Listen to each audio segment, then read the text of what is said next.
يوم جديد ومكان جديد، ونرجع مع بعض للذكريات الحلوة.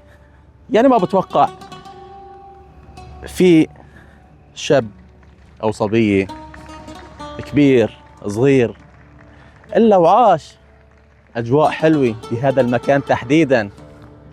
طبعاً نحن اليوم بمدينة الألعاب في المعرة، أو المعروفة بالملاهي.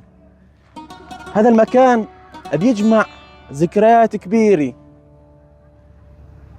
لأخوتنا. هذا المكان يلي حوله النظام البائد لعبارة عن خرابة، لكن هاي الذكريات ما بتنمحى.